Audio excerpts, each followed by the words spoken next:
Welcome to the miter saw. Today's safety demo is going to be on a similar crosscut tool to the radial arm saw. However, this one's mounted on a base.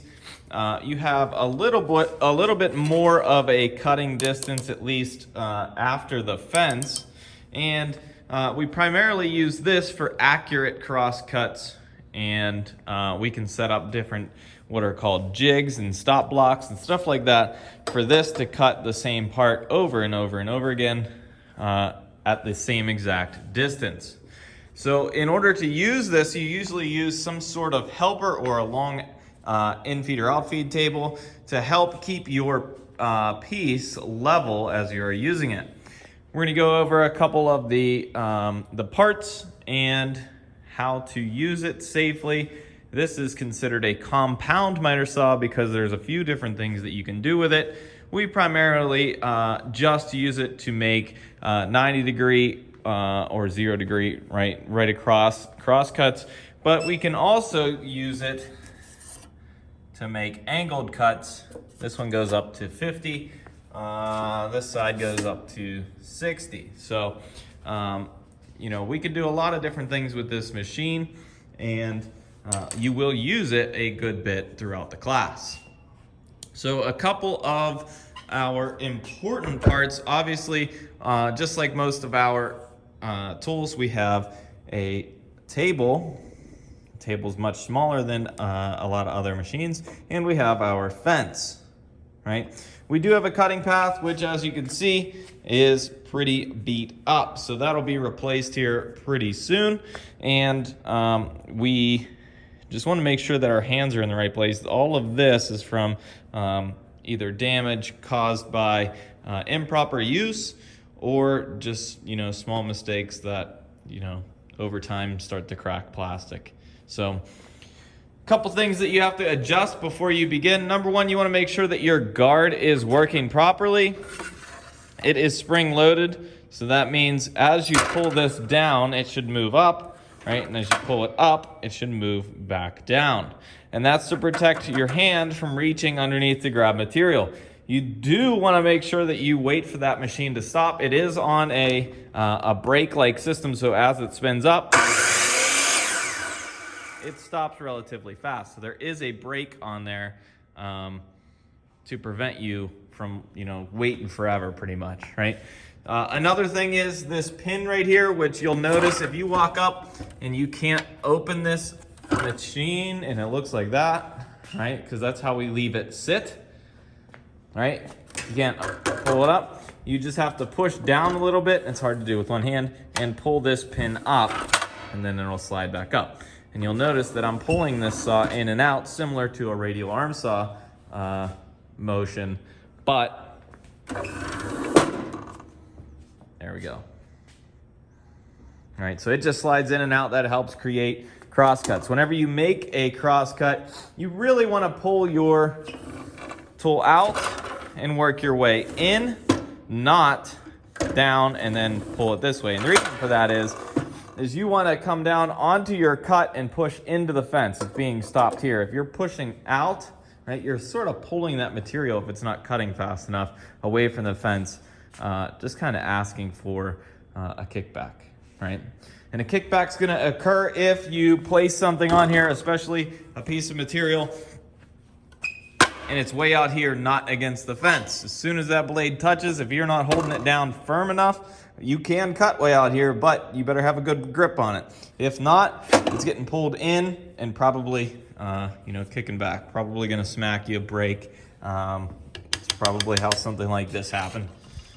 You also want to make sure that when you are using it, you let the blade spin up to full speed up above the material before you bring it down. If you try to start this saw while it's sitting on a piece of wood, it's not going to cut. It's going to rip that piece out of your hand, right? We have our handle here. That's how we make our adjustment. We can read at what angle it is right down here. A little bit hard to see on the camera, but that large red line in the center is our angle currently. So if I wanted to move this, I would pull up on this, and then I can rotate it. So if I needed to make a 45-degree cut.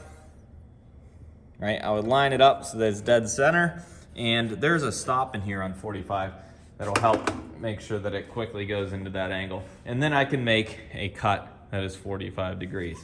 So on our lap desk, stuff like that, we have 45-degree cuts that you know, are needed, and we have a 15-degree cut for our legs. Right, so you will be using this machine to make those cuts, right? And the 45s at the top of the legs that come into a triangle to allow you to fold them up, right? You'll have to use this machine.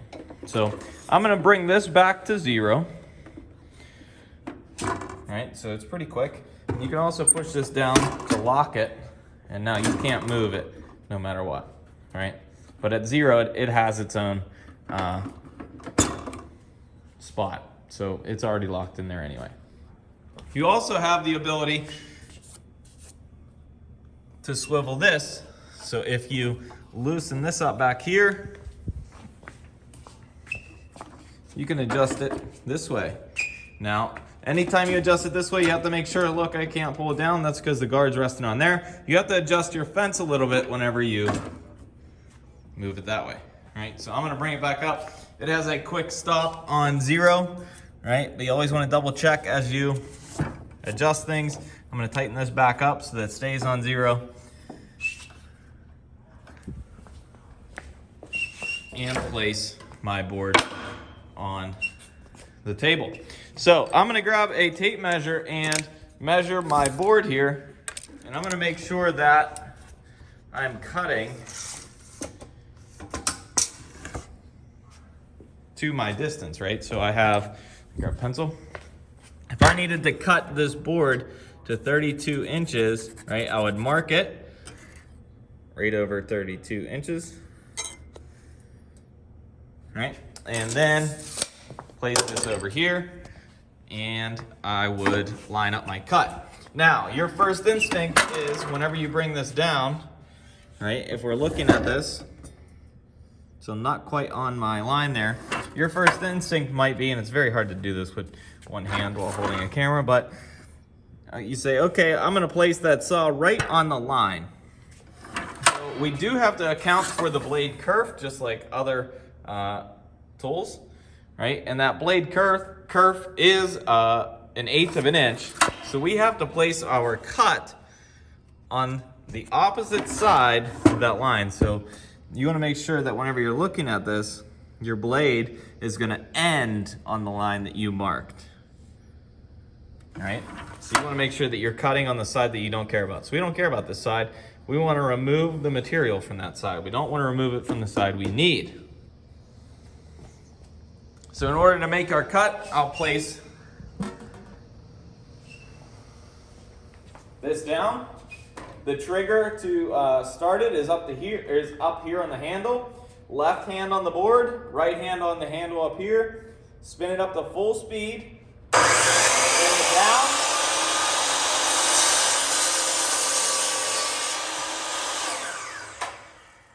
Wait for it to stop, then you can remove your scrap.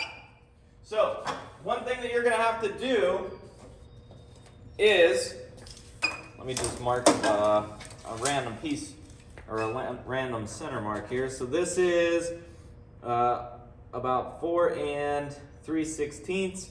So I'll just make this about 2 and we'll just do 1/8. So close enough, right, to our center mark. And the reason I did that is this is how you would cut in order to do those 45-degree angles for your legs on your lap desk, right? So if you pull this across to 45, it'll lock in place. You will have to move your board back, and I'm gonna bring the saw down to C, and where I made my mark, I'm gonna make sure that the blade is to the right of that mark, of course, accounting for my curve. So whenever I'm ready to use this, I can pick it up.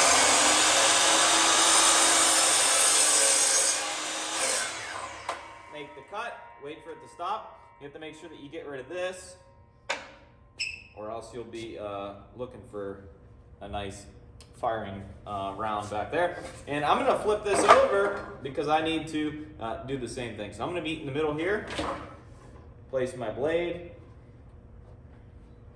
to the right, right?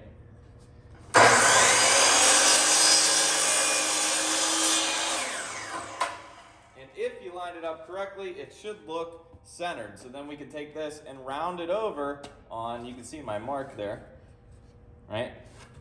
So if you did it correctly, we can round this over, and your distance should be the same because I didn't remove where the top of that mark was, so I didn't remove any material that I needed to keep, right? So that is the miter saw. Very easy tool to use. You just have to do a lot of measurement and stuff like that manually. But once you have everything prepared and you're ready to use it, very simple machine to use. Good luck on your safety test.